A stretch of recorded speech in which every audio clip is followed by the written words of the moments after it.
I'm sorry, I can't do this. Sorry. I can't do this. I just can't. It's too nerve-wracking. What do you mean you can't? What's wrong? Of course you can do this. No. It's just, there's too many people. I'm just freaking out. And there's, look at my heartbeat is going crazy. And what if I forget something? And I just want to escape this. I just want to escape this. You want to escape this? Fine. What about the consequences? Do you know what happens to people who don't speak up in front of others? You know what happens to their careers? What about tomorrow when you have to speak up in a board meeting, in front of an interview panel? What are you going to do then? How long are you going to keep escaping this? You want to have a lifetime worth of anxiety and pain and escape and regret and failure? I don't know. I know it makes sense, but I don't know. I just can't. There's so many people who can't speak up in public. I mean, these people sitting here, a lot of them can't speak up in public, so it's just, I have to deal with it. What do I do? Okay, hold on a second. I can prove to you that you can. Okay, watch. How many of you guys over here can come up here and confidently speak up? Can I get a show of hands? So just maybe, 10, 15%, right? But watch, hold on. How many of you who didn't raise your hands, if I were to put a gun to your parents' heads and told you then you have to come up here and speak, or I'm going to shoot them, would you then be afraid, or would you come up and speak? How many of you say you would still not come up and speak to save your parents' life? Show of hands. 0. What about you? Put a gun to your parents' head, you wouldn't come up and speak? No, of course. And what are you saying? I mean, it is life and death situation. Of course I'd be able to speak. That's not a big deal then. Exactly. Life and death situation. Your career is on the line. That's life, isn't it? What are you going to do? Isn't that a big thing for you? Because when you look at the big fear of life and death, then you start thinking this is easy, this is nothing. But you know what? Your career, your entire life is at stake. That is a big consequence. It is like a gun to your head. And if you start focusing on the big pain that you're going to be getting tomorrow, if you don't do this today, you are going to think that this is nothing, isn't it? Okay, that makes sense. I suppose I could. All right, so how do I get comfortable and be able to do this like you? Okay, so it's got to start from the outset. All right, it has to start from the outset. What is the first thing that comes to your mind when you think about speaking in front of a crowd? The first thing that comes to my mind. Do you want me to say it? Yeah, go ahead and say it. It's the first thing that comes to your head when you look at a group of people. The first thing that comes to my mind is, oh, fuck. Okay, he made me say it. There's a lot of other swear words that come also, which I definitely can't say right now. And then I start saying, oh my God, I need to escape this. And I start finding ways of escaping it. Oh, no wonder you have a fear of public speaking. Okay, so we're going to be making a choice right now. Okay, you're either going to accept the short-term anxiety and you're going to perform and develop and learn. All right. Or you're going to just say, you know what, I can't deal with this, so let me just go back to that entire lifelong of pain. Two choices. So because you've decided to go and kill this short-term anxiety, you're going to say, you know what, I want this. I want to face the crowd, and I want to develop, I want to learn. So, because the other choice is just too painful. So the first thing you're going to say to yourself is, I want this, not, oh my God, how do I escape it? Okay, and you know that nervousness you're talking about? You want to pump up your fist just like sports people do? All right, look at that guy. That's why he performs. You want to pump up your fist and you want to say, I want this. All the time, every single time, before the day of your presentation, during the night, when you can't sleep, in the morning when you can't eat, and when you're on the way, and before you're facing the audience. Every single time you want to say, I want this. You got it?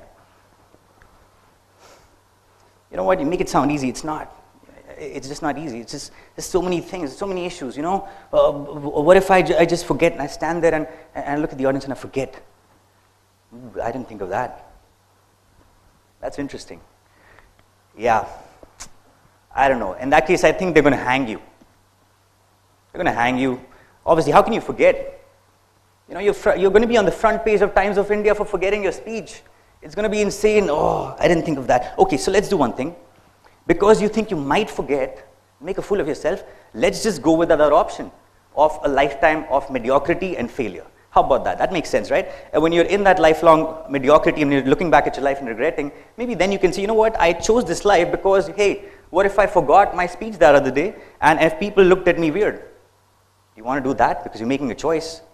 And you know what? What do you say about an interview tomorrow? If you have an interview tomorrow or an exam tomorrow, there are chances that you might not get picked up in that interview or you might not pass that exam. But do you say that, let me not go for that exam? Let me not go for the interview? It doesn't work like that. And come on, I don't know what to say if you forget. Who cares? Yeah, I know that's not what I meant. Of course, you're not going to be published in the Times. That's stupid. But you also don't want to look like an idiot, right? I mean, seriously, if I just forget everything, and isn't that a big deal? Okay, you know what? Do one thing. You write everything down, and you just read it out. Okay, then what? I mean, if forgetting is a big concern, read out your entire speech, because slowly and steadily you will start gaining confidence to remember that entire thing. But the point is not to escape that and go back, because remember the other choice? That's not really a good choice anyway. Okay.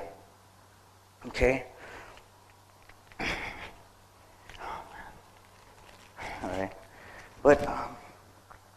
But English, okay, yeah, you know what? English is also a problem for me. I'm not fluent, and I fumble a lot. So what do I do about that? It just makes me awkward. English. What about all the successful Europeans who speak in broken English all the time? People are not judging you on your English speaking. People are testing you on your confidence. And do you really want to go back because you don't speak English? You want to escape the situation and enter that entire life of mediocrity because people would laugh at your English? Who's the Prime Minister of our country? What if he said that? Come on, man. You ever think smarter than that? Okay. Fine. There's too many people. There's just too many people. You know, you give me 4, 5 people, 6 people, 100 people, and there's an IIT professor sitting in the audience. What are you saying? I can't do this. And the eye is looking at me. I can't even make eye contact with them. There's too many eyes looking at me. All right, hold on. Isn't that what you want? You want more people. You want more people to notice you, right? That's the whole point, isn't it? What do you want? Like an entire 2 people audience clapping for you? What is wrong with you? You want more eyes. And by the way, what's up with his eyes? You know, that's how people see. People see with their eyes. How do you want them to see you? With their ankles or something? Doesn't make sense. You want them to, and you want to first of all, get out of that little daze you're hiding behind. Come out in front and say, you know what? Look at me. I want people to look at me. And by the way, don't say this out loud. You're going to be looking like a retard, okay? In your head, you want to say, look at me. I am going to share an idea with you, which, by the way, might bore the crap out of you today. I don't know, but still, even if it bores, and here's the beauty of entering this short-term anxiety, even if it bores the crap out of you today, I will still walk away from here feeling a little more confident for the next presentation. I'll have moved a few steps closer towards my desired self. And that is what matters to me, right? That's the choice you're making, isn't it? So, who cares? Eyes say you want more eyes looking at you. Okay, okay, I know I'm not trying to make an excuse. I know it all sounds rational and it's all logical, but it's not me. That's not natural.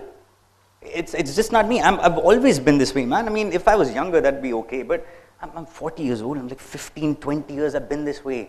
40, 50. I mean, come on. I can't. You know what? It's not natural. Maybe it's someone else's style, but I can't. Natural? You know what else is natural? Disease.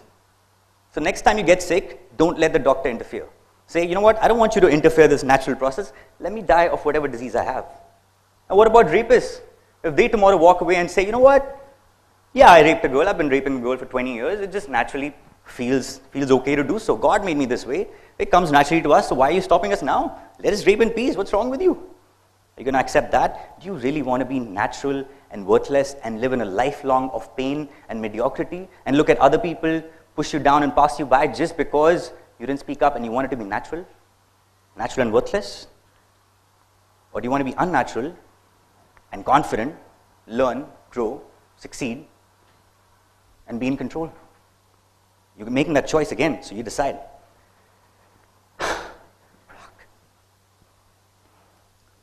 Okay, all right, you know what? Definitely, you're right. I can't go back to the other choice. I need to do this, and it doesn't make sense to pick the other choice. I have to do this, obviously. Okay, you make perfect sense. But I'm pumped up. Believe me, I'm pumped up with your talk. I really want to do this. But then suddenly I get this pounding heartbeat, and all of that talk just goes and I just feel that there's this nervousness, I just won't be able to perform. What do I do about this nervousness? Seriously, I'm not making an excuse. Okay, you know what? There's a lot of things that you're going to be doing in your life. Look at this, okay? All of this is going to make you nervous, but it's fun too, okay? So you're going to have to just channelize your nervousness. Sachin Tendulkar, 200 test match, was he not nervous? Of course he was. 100 century, every single century he scored, he was nervous. Every time he wanted to get off the mark, he was nervous. And we're talking about Sachin Tendulkar, 200 test match, 20 years of career, and he was still nervous. I am not saying that you're not going to be nervous. You are going to be nervous. You are going to be feeling a little scared, okay?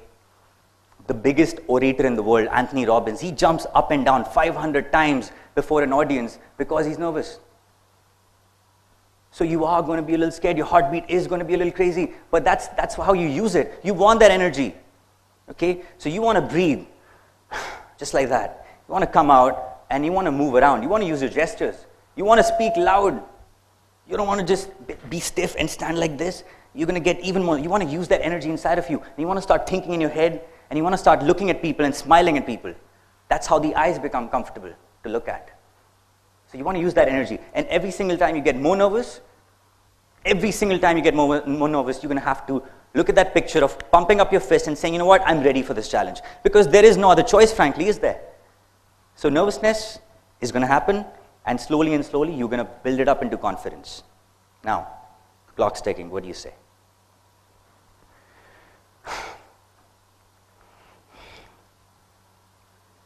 Okay, so fine. If I forget, I'm not going to be published on the Times of India. Come on, that's just stupid. What is there to be afraid of? People, yeah, I want more people. English, I don't care about my English. I care about moving out of that situation that I'm designing for myself. I don't want to be in that situation, okay? I can do this.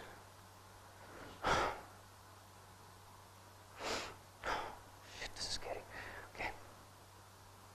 Hey, what?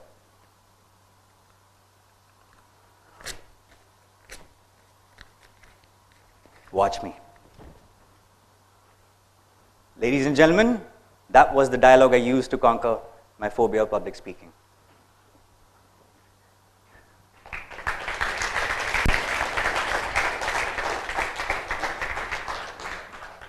And I'd like to assure you, I know a lot of you are shocked, I am not mentally retarded.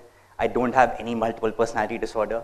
Okay, this is a dialogue that I wanted to demonstrate. It's based on a very powerful technique called neuro-linguistic programming.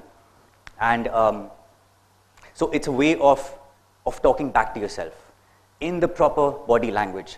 One of the things that we do is we try to escape this short term, and then we think that everything is fine. We're going to stay in our comfort zone and we'll be fine. That is the biggest bullshit lie ever. Because if we start to realize the gun to our head, we're going to notice that's a big problem. So you respond back with that powerful dialogue that I just demonstrated. When I was in high school, my parents believed a lot in my academic potential. They knew that I was not getting through any of the top colleges. Okay, so they worked really hard, saved up a lot of money, and sent me to Toronto. And by the way, those of you who are, and a lot of people today's time, they're thinking of Canadian immigration, do not be fooled by Google, okay? I Googled Toronto on Google Images. I thought I was going to see this, and guess what I ended up seeing? That. That's what I ended up seeing when I actually went there, okay? The 1% of you who don't have relatives in Canada, because frankly, that's how you know if you're a real Indian. How many of you have relatives in Canada? Show of hands. Okay, at least in North India, pretty much every single person, every time they hear Toronto or Canada, they say, oh yeah, I have a relative there. So for the 1% of you who don't, let me tell you a little about the weather. For 8 months of the year, it's like living in your freezer. Okay? And I remember, because I was on a limited budget, I used to save every single dollar. So I used to be walking a few kilometers, carrying big heavy bags of groceries, 15 to 20 kilos, and walking just to save $2 or $3 on the bus fare, right? And I realized that, you know, my last name, I am a Bania, but I assure you it's not because it runs in my blood to save money. The actual fascinating thing is I needed to save that money, okay, wait for this, to pay off people in my class so that they could present instead of me. because I was just too afraid of coming up and speaking. So I actually paid off people. The way I started this talk was exactly the way I was a few years ago. The only difference, the only change that I made is that I started responding back to myself. And I started asking myself, what choice are you willing to make? That entire lifelong of pain, because you're hiding today, it's not going to work out for you. So you got to decide. And of course it was tough, but compared to the other situation, it was easy. So many people with amazing potential. A lot of you raised your hands. A lot of you raised your hands when I asked if you're not going to be confident coming up here. We have a lot of friends. There's, as faculty who are sitting here, we know the number of people who would do brilliantly but don't, because they get stuck at a group discussion, at an interview. Their credits get taken away from them. Their ideas get stolen from them. They don't get respect in their social gatherings because they don't speak up. And imagine what would happen if they started having this dialogue with themselves, because no one else, regardless of how much another person tells you, you're not going to get this in your head. You have to have this dialogue with yourself. You have to be true to yourself. And imagine what would happen if you started having this dialogue with yourself and putting yourself up to the challenge. I mean, your growth would just explode, wouldn't it? I had a dadi, there she is. So, one of those exceptional people. Okay, you have a chat with her for half an hour. I don't care how unemotional you are, you will break down and cry after that conversation, listening to her life stories and inspirational struggles. At 90 years old, I thought this was going to be the end. Old age catching up with her, medical ailments, I thought it was going to be the end. She went to ICUs a lot, came back, regained her health. 91, ICU visits increased. In fact, to the point that if there was ever such a thing called a frequent flyer program for ICU visits, she'd own half the hospital. Okay, she was that regular. Every third week she was in the ICU. And I was thinking, at 92 years old, 93, 94, I finally had it. I was like, okay, what's happening? What's your motivation? How do you keep regaining your health? And she smiled and she says, and she told me, and this is one of the things that she had a talk with herself about, and she said, even I tell myself, I'm not able to write anymore. When I try to move, I feel the pain of breaking a bone, and I can barely talk.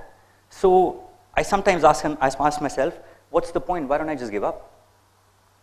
And then she said immediately, like right away, she gets another sound inside her saying, you've always been a fighter.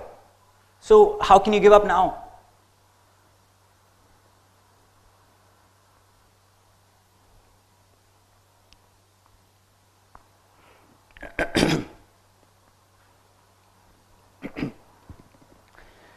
And she gathers just enough courage to write one more poem.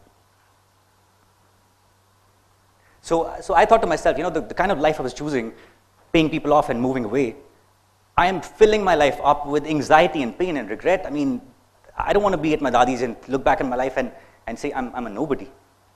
I kept running away. And because, the consequences of your choices and beliefs is exactly what fills your life up with either the pain or the pride or the freedom that my dadi experienced. And so for me, it was just an easy decision, right? I want to ask all of you who are actually facing that problem or are afraid to speak up in front of a crowd. Are you really willing to go in that entire situation every single day, escaping, hiding? Oh my God, what if I forget something? What if this person thinks this about me? I just want to escape this, anything but this. Or do you want to just move out of there? Okay, come up in front of the crowd, pump your fist, and say, you know what? Anything but that. You want to laugh at me? Go ahead. Because frankly, I don't really care about this audience. I care about what I'm going to be 10 years from now. What I'm going to think about myself 10 years from now. So you know what? Bring it on. I want this. Because there is a gun to your head, and those are the only two choices that you have. Thank you.